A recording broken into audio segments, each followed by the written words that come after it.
2026 ও 2030 বিশ্বকাপ খেলবেন কি নেইমার?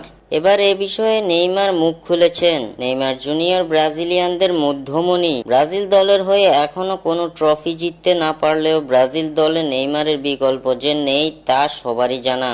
ব্রাজিল দলটিতে নেইমার যে গুরুত্বপূর্ণ ভূমিকা পালন করে তা আর কারো পক্ষে সম্ভব নয়। ব্রাজিলের ফুটবল ইতিহাসে বর্তমানে নেইমার সর্বোচ্চ গোলের মালিক। কিংবদন্তি পেলের 77 গোলের রেকর্ড ভেঙে নেইমার ব্রাজিলের হয়ে করেছেন 79 গোল। জাতীয় দলকে বড় কোনো শিরোপা এনে দিতে না পারলেও শিরোপা দিয়ে যে নেইমারকে তুলনা করা যায় না সেটা সবারই জানা। সম্প্রতি ইনজুরির কারণে জাতীয় দলের হয়ে খেলতে পারেননি নেইমার। নেইমারের অভাবটা ব্রাজিল দলকে বেশ ভালোভাবেই ভোগাচ্ছে। তা পরিলক্ষিত হয়েছে সবশেষ কোপা আমেরিকাতে নেইমারকে ছাড়াই ব্রাজিল খেলেছে, আর আক্রমণ ভাগে নেইমারের অভাবটা স্পষ্টভাবে বোঝা গেছে, যার ফলাফল কোপার কোয়ার্টার থেকে বিদায়। ইনজুরি কাটিয়ে ব্রাজিলের বিশ্বকাপ বাছাই পর্বের ম্যাচ দিয়ে জাতীয় দলে ফিরবেন ব্রাজিলিয়ান সুপারস্টার। তবে নেইমার কি 2026 ও 2030 বিশ্বকাপে ব্রাজিলের হয়ে মাঠ কাঁপাবে? এমন প্রশ্ন এখন সবার মনে। এই সমস্ত প্রশ্নের জবাব এবার নিজেই দিলেন ব্রাজিলিয়ান প্রিন্স।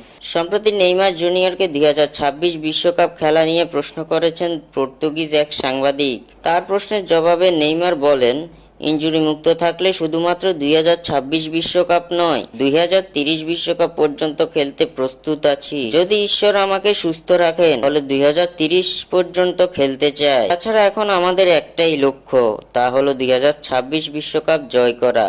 এরপরে 2030 বিশ্বকাপ খেলা নিয়ে সিদ্ধান্ত নিব আমি। এভাবেই 2026 ও 2030 বিশ্বকাপ খেলবেন বলে ঘোষণা দিয়ে দিলেন নেইমার জুনিয়র।